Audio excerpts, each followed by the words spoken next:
Hello दोस्तों, welcome to our channel गुजर coachings.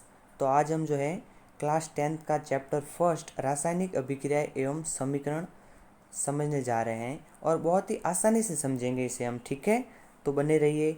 चलिए स्टार्ट करते हैं। ऐसे परिवर्तन जिसमें नए गुणों वाले पदार्थों का निर्माण होता है उसे हम रासायनिक अभिक्रिया कहते हैं। ठीक है, तो रासायनिक अभिक्रिया होती क्या है सबसे पहले समझ लेते हैं। जैसे हमने कोई दो पदार्थ ले लिए और उनको मिलाया या तोड़ा तो उससे नए पदार्थ का निर्माण होगा और उस नए पदार्थ का एकदम गुण अलग होगा, नया गुण होगा, तो उसे हम क्या कहेंगे? रासायनिक अभिक्रिया। ठीक है, तो कैसे नया गुण? मान लो हमने ले लिया एक ले लिया दूध और छाछ। ठीक है, हमने ले लिया दूध और छाछ, ये दोनों ले लिए दूध और छाछ, मिलाया इनको, कुछ समय बाद हमारे पास दही प्राप्त हो जाता है। ठीक है, तो दूध का मतलब एकदम टेस्ट लेस होता है, दूध इसका कोई टेस्ट नहीं होता। और जब इसको छाछ मिलाते हैं तो एकदम खट्टा पदार्थ मतलब दही प्राप्त होता है हमारे पास। ठीक है, तो उसका एकदम गुण नया है, तो इसे कहेंगे हम रासायनिक अभिक्रिया हुई है इसमें। ठीक है, अब दूसरा एग्जाम्पल और समझ लेते हैं। जैसे हमने हाइड्रोजन और ऑक्सीजन को मिलाते हैं, मतलब निश्चित अनुपात में हाइड्रोजन प्लस ऑक्सीजन मिलती है तो क्या बनता है? वाटर। ठीक है, वाटर बनता है। तो हाइड्रोजन भी गैस है, ऑक्सीजन भी गैस है, हमारे पास क्या प्राप्त हुआ? पानी। पानी तो द्रव होता है, तो एकदम नए गुण वाले पदार्थ का निर्माण हुआ ना, तो इसे ही हम कहते हैं रासायनिक अभिक्रिया। ठीक है, ठीक है, चलिए अब आता है ऐसे पदार्थ जो किसी रासायनिक अभिक्रिया में हिस्सा लेते हैं उन्हें हम अभिकारक कहते हैं। जैसे हमने जो है देखा यहाँ पे दूध और छाछ को मिलाकर हमने दही बनाया, तो दूध और छाछ मिलकर जो है दही का निर्माण करते हैं, तो दूध और छाछ को कहते हैं हम अभिकारक। ठीक है, क्या कहेंगे? अभिकारक। ठीक है, और जो नया पदार्थ बना है, इस दूध और छाछ के मिलने से जो नया पदार्थ बना है उसे हम उत्पाद कहते हैं। ठीक है, तो जो दही बना है उसे हम क्या कहेंगे? उत्पाद। ठीक है, तो चलिए ऐसे पदार्थ जिनका निर्माण रासायनिक अभिक्रिया में होता है उसे हम उत्पाद कहते हैं। जैसे हमारे दूध और छाछ के मिलने से क्या प्राप्त हुआ था? दही, तो उसे हम उत्पाद कहेंगे। ठीक है, अब देते उदाहरण देख लेते हैं रासायनिक अभिक्रिया के कौन कौन से उदाहरण हैं। जैसे भोजन का पाचन, हमारे भोजन पचता है, वो भी जो है एक रासायनिक अभिक्रिया है। आप कहेंगे कैसे? तो जैसे ही हम भोजन जो है ग्रहण करते हैं तो हमारे मुंह में जो है पूरी एकदम लार मिक्स हो जाती है, और जब हमारे आमाशय में भोजन पहुंचता है तो उसमें जो रासायनिक अभिक्रिया होती है उसमें हाइड्रोक्लोरिक अम्ल HCl जो है मिक्स होता है, तभी हमारे भोजन का पाचन होता है। ठीक है, अब दूसरा आता है श्वसन। जब हम श्वास लेते हैं तो हमारे भोजन के अनुरूप जो हमें जो है ग्लूकोज मिलता है, और उससे जो क्रिया होकर हमारे अंदर जो है कार्बन डाइऑक्साइड निर्मित होती है, वाटर निर्मित होता है, प्लस ऊर्जा मिलती है, तो वो सब श्वसन जो है होता है। ठीक है, वो भी एक रासायनिक अभिक्रिया ही है। जैसे और तीसरा पॉइंट है हमारे पास लोहे पर जंग लगना। जैसे हमारा लोहा है, वाटर और हवा के संपर्क में आता है तो उस पर जंग लगना शुरू हो जाती है और एकदम जो है नए गुण वाले पदार्थ का निर्माण होता है। एकदम लोहे पर बुरी लालिमा युक्त परत का निर्माण हो जाता है, जिसे हम रासायनिक अभिक्रिया कहते हैं।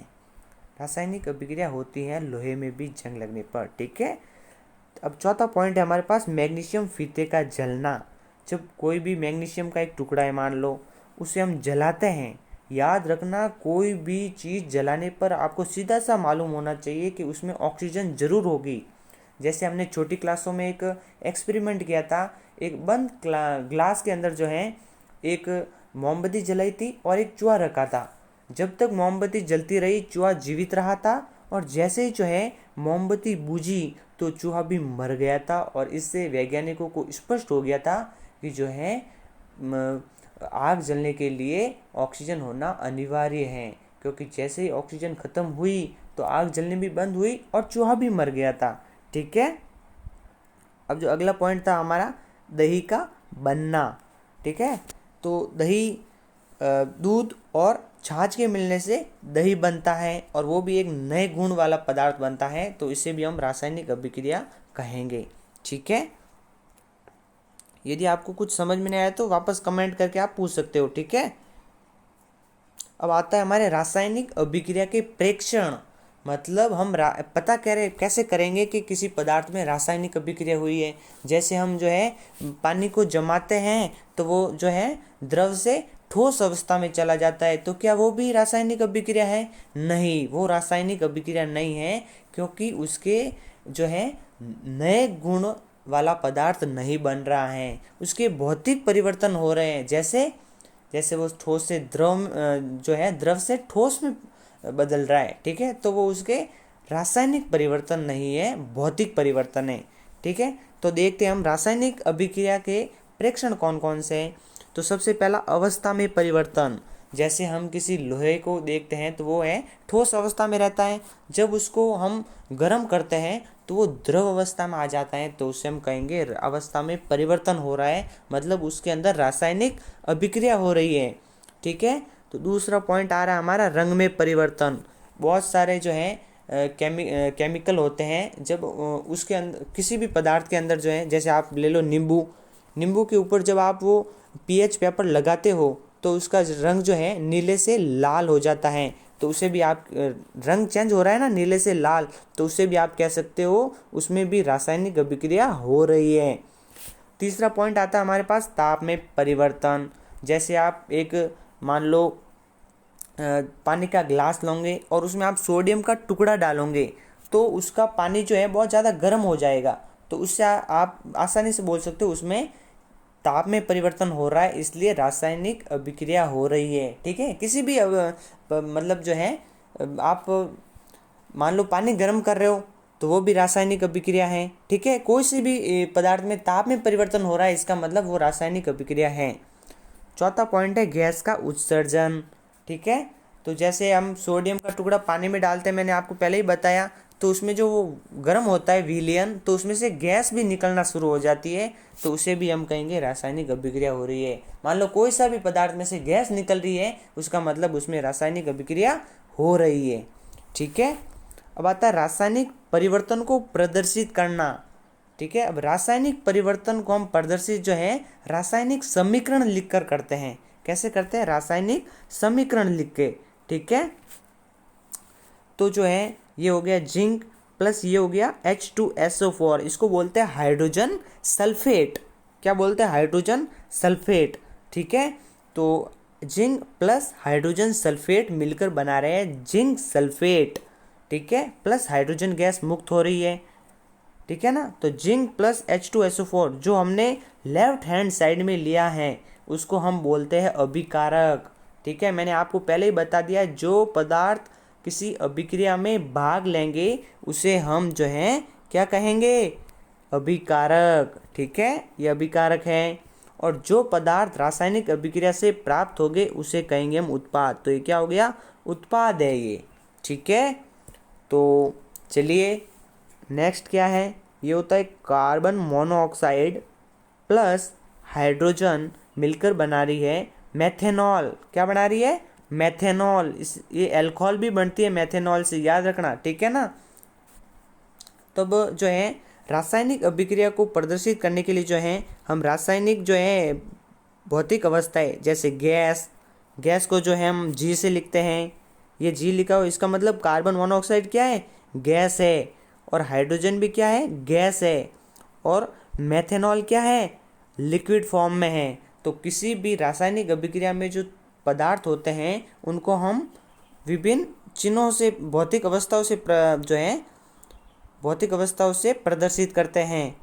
जैसे मान लो, वापस चलते हैं हम यहाँ पे, और जैसे कोई हो गया द्रव अवस्था में होगा कोई, तो उसको हम कहेंगे वो लिक्विड है, एल से प्रदर्शित करेंगे। ठोस अवस्था में है कोई पदार्थ तो उसको हम एस से प्रदर्शित करेंगे, और यदि कोई गैस अवस्था में है तो उसको हम जी से प्रदर्शित करेंगे। ध्यान रखना, ठीक है ना, ये तीनों बातें आपको ध्यान रखनी है, ठीक है। हाँ चलिए हम आगे बढ़ते हैं वापस। चलिए यहाँ तक सभी की समझ में आ गया। और जो तीर के ऊपर तीर का चिन्ह जो होता है हमेशा वो उत्पाद की ओर होगा। ये देख लो, बड़ा वाला मुख किस ओर है? उत्पाद की ओर है ना। तो ये तीर हमेशा उत्पाद की ओर होता है। और तीर के ऊपर जो है हम ताप, दाब या उत्प्रेरक लिख सकते हैं, ठीक है। ये देख लो 340 ATM, ठीक है, 340 वायुमंडलीय दाब है इसमें, ठीक है ना। तो चलिए आगे बढ़ते हैं। यदि आपको मैं स्पष्ट कह रहा हूँ समझ में कुछ भी एक भी टॉपिक नहीं आता है या एक भी कुछ भी प्रॉब्लम होती है आपको इस वीडियो में, तो आप मेरे को कमेंट करके अवश्य अवगत कराएं, ठीक है, ताकि मैं आपका सॉल्यूशन जल्द से जल्द निकालने का प्रयत्न करूँगा, ठीक है ना। चलिए आगे समझते हैं क्या बोल रहे हैं भाई साहब। रासायनिक अभिक्रिया को संतुलित करना। अब आता है रासायनिक अभिक्रिया को हम संतुलित कैसे करें, ठीक है। तो उसका क्या फंडा है देख लेते हैं हम। तो रासायनिक अभिक्रिया के पहले एवं उसके पश्चात प्रत्येक के परमाणु की संख्या समान होनी चाहिए। द्रव्यमान संरक्षण का नियम है ये। मतलब रासायनिक अभिक्रिया के पहले एवं उसके प्रत्येक परमाणु की संख्या, जो रासायनिक अभिक्रिया में पहले जो है तत्व जो हो रहे हैं, मतलब Fe पहले एक जो है प्रयुक्त हो रहा है, तो बाद में भी एक ही होना चाहिए। लेकिन यह क्या है, 3 है Fe, यहाँ 1 है यहाँ 3 है, तो ये नहीं होना चाहिए, ठीक है। तो पहले और बाद में जो है बराबर होने चाहिए अभिक्रिया, ठीक है ना। तो ये नियम है। रासायनिक समीकरण को हमें संतुलित करना अति आवश्यक है। रासायनिक अभिक्रिया के पहले अभिकारक एवं उसके पश्चात उत्पाद प्रत्येक के परमाणु की संख्या समान होनी चाहिए। ये पहले और जो बाद में है ना, ये दोनों समान होनी चाहिए। तो हम ये कंकाली है, ठीक है ना, ये क्या है, कंकाली।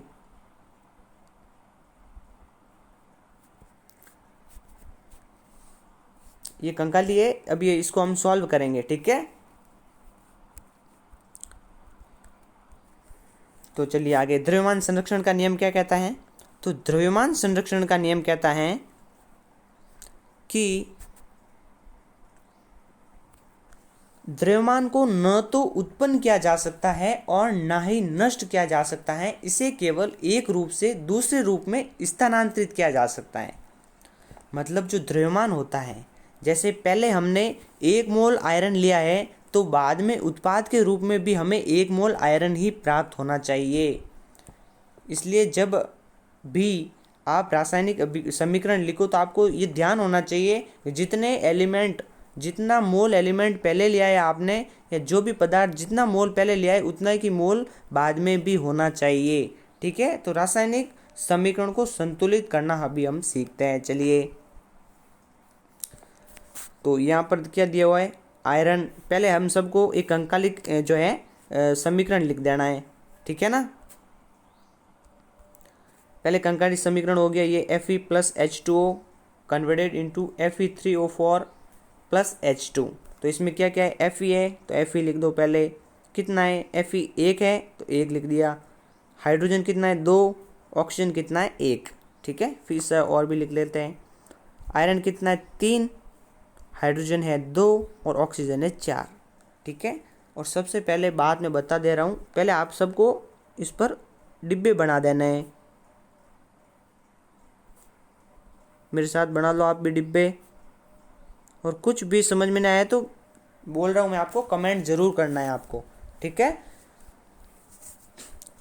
तो आयरन कितना, 1। सबसे पहले ध्यान रखना इन सब में सबसे छोटी संख्या कौन सी है, सबसे छोटी है ऑक्सीजन की। क्या है, ऑक्सीजन। वैसे आयरन भी है लेकिन ऑक्सीजन ये सबसे बड़ा भी है। तो इसमें गुणा कर लेना आपको। इसे कोष्ठक के अंदर वाले से आपको कुछ भी जो है कुछ भी नहीं करना है आपको, केवल आप बाहर संख्या लगाकर संतुलित कर सकते हो। हमें क्या करना है, इन दोनों को बराबर करना है। यहाँ 1 है तो यहाँ भी 1 करना है। नहीं, जहाँ पर बड़ी संख्या है ना, दूसरे वाले को भी उसके बराबर करना है। जैसे सबसे छोटा ऑक्सीजन है तो इसको, ये कितना है, 4 है, इसको भी इंटू 4 कर लेते हैं, तो ऑक्सीजन के आगे हम लगा देंगे 4, ये पूरे के आगे, ठीक है। तो ये हो गया 4, ये भी हो गया 4। अब क्या हो गया, हाइड्रोजन, ऑक्सीजन तो 4 हो गया, लेकिन हाइड्रोजन कितना हो गया, 8, 4 गुना और हो गया, तो इसके आगे भी हम लगा देते हैं 4, ये 8 हो गया, इसको भी 8 करना पड़ेगा, तो इसको भी गुणा कर दो 4 से, इसके आगे भी लग गया 4, ठीक है। अब आयरन कितना, 1, आयरन कितना यहाँ पे 3, तो इसको कर लो 3 से गुणा, ठीक है ना, यहाँ पे 3 लग गया, ठीक है, बहुत आसान है। तो इससे हमें नया फॉर्मूला क्या प्राप्त हुआ, 3Fe plus 4H2O converted into Fe3O4 plus H2, ठीक है, ये आगे यही आएगा। चलिए आगे इसको और आसानी से समझने का प्रयास करते हैं। सबसे पहले क्या लिखा है, चरण 1, रासायनिक समीकरण लिखकर प्रत्येक सूत्र के चारों ओर बॉक्स बना लीजिए, ठीक है। सबसे पहले आपको बॉक्स बना लेने सबके सूत्र के चारों ओर। संतुलित करते समय बॉक्स के अंदर कुछ भी परिवर्तन नहीं करना है, ठीक है, सूत्र में कुछ भी बदलाव नहीं करना है, आप केवल आगे संख्या लिखकर ही उसे चेंज कर सकते हो। समीकरण में उपस्थित विभिन्न तत्वों के परमाणु की संख्या नोट कीजिए, जैसे आयरन, हाइड्रोजन और ऑक्सीजन, ये अभिकारक के अणुओं की संख्या है और ये उत्पाद में परमाणु की संख्या है। आयरन कितना है, 1, हाइड्रोजन कितना है, 2, ठीक है, और आगे ऑक्सीजन कितना है, 1, और उत्पाद में आयरन कितना है, 3, आयरन यहाँ पे गलत है थोड़ा, आयरन 3 कर लेना, ठीक है। चलिए हम अभी इसको सुधार कर लेते हैं, आयरन 3 है, आयरन 3 कर लेते हैं। चलिए जल्दी से आयरन को 3 कर लेते हैं।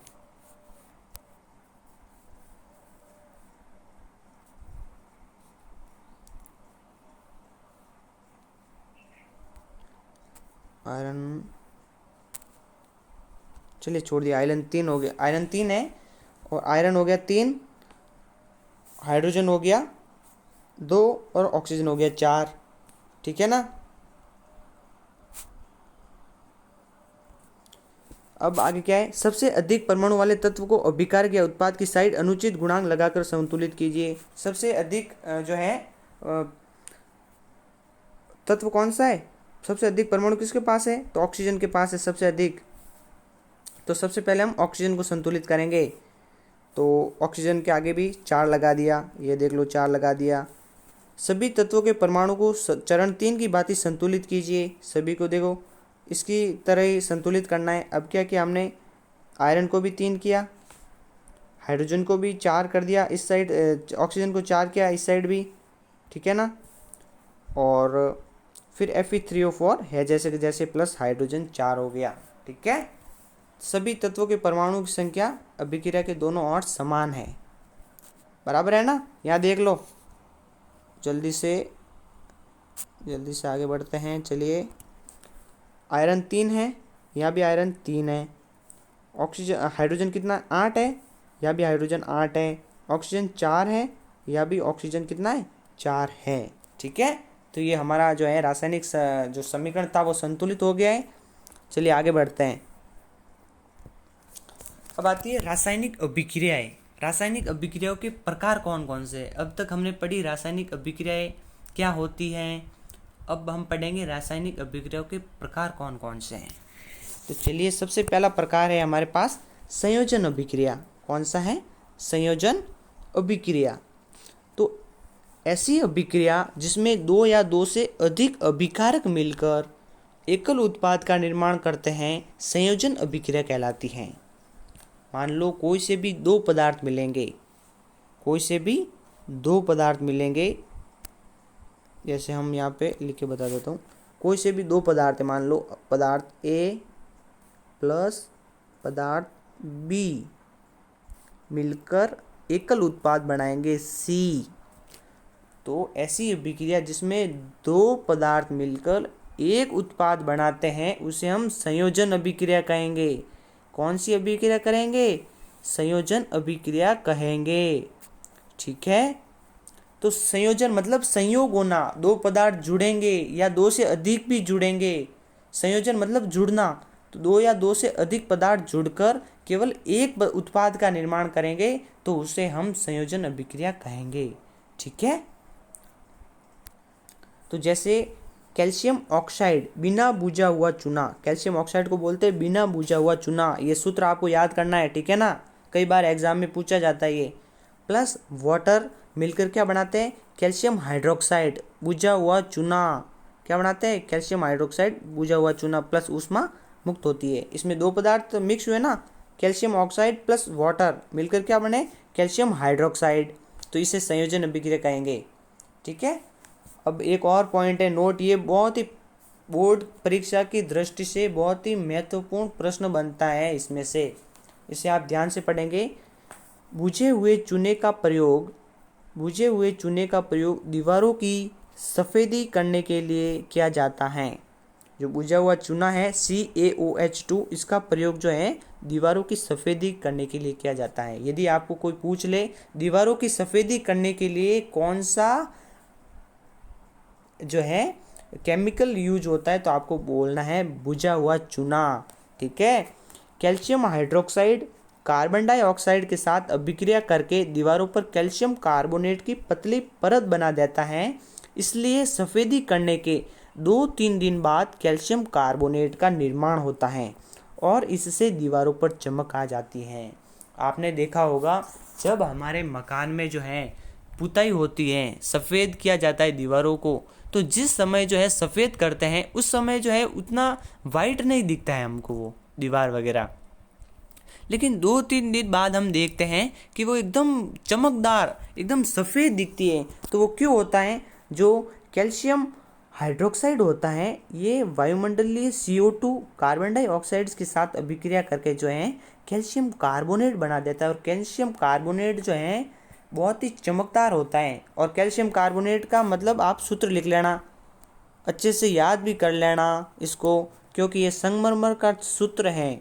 किसका है, संगमरमर का, और अधिकांश बार एग्जाम में पूछा गया है। ठीक है, और प्लस वाटर रिलीज हो गया, वाटर बनती है इसमें। ठीक है ना, तो ये आपको ये ध्यान रखना है ये। ठीक है, और नोट्स भी साथ साथ बनाते चलना, बहुत ही सटीक नोट्स है ये। और मैंने आपका जो NCERT बुक का जो पूरा चैप्टर है उसका निचोड़ निकाल के नोट्स बनाए हैं बहुत मेहनत से। ठीक है ना, तो आप ज़रूर इसे अच्छे से याद करके तैयार कर लेंगे। चलिए आगे बढ़ते हैं। अब आती है ऊष्माक्षेपी अभिक्रिया। तो ऊष्माक्षेपी अभिक्रिया क्या होती है, ऐसी अभिक्रिया जिसमें उत्पाद के निर्माण के साथ साथ ऊष्मा भी उत्पन्न होती है, उन्हें ऊष्माक्षेपी अभिक्रिया कहेंगे। ऐसी अभिक्रिया जिनमें, इसके साथ एरो का निशान लगा देना। ठीक है ना, तो ऐसी अभिक्रिया जिनमें उत्पाद के निर्माण साथ ऊष्मा भी उत्पन्न होती है ऊष्माक्षेपी अभिक्रिया कहलाती है। जैसे यहाँ उत्पाद बनना, ठीक है ना, तो उसके साथ जो है ऊर्जा भी उत्पन्न हो रही है ना, तो उसे हम ऊष्माक्षेपी अभिक्रिया कहेंगे। ठीक है, तो चलिए आज की क्लास यहीं पे समाप्त करते हैं। और आप जो भी ये इस क्लास के जो नोट्स थे वो आप सब तैयार कर लेना, और यहाँ तक सभी एकदम जो चैप्टर है उसको क्लियर कर लेना। और नेक्स्ट वीडियो में जो है आगे का जो आपके पाठ्यक्रम है फर्स्ट चैप्टर का, वो हम अगले वीडियो में क्लियर कर लेंगे। ठीक है, आई होप आपको वीडियो अच्छी लगी होगी, और नोट्स बहुत ही बेहतर थे ये मैं स्वयं मान रहा हूँ, और आप अच्छे से तैयार कर लेना इन्हें। ठीक है, चलिए आज की वीडियो यहीं पे ख़त्म करते हैं। Thank you.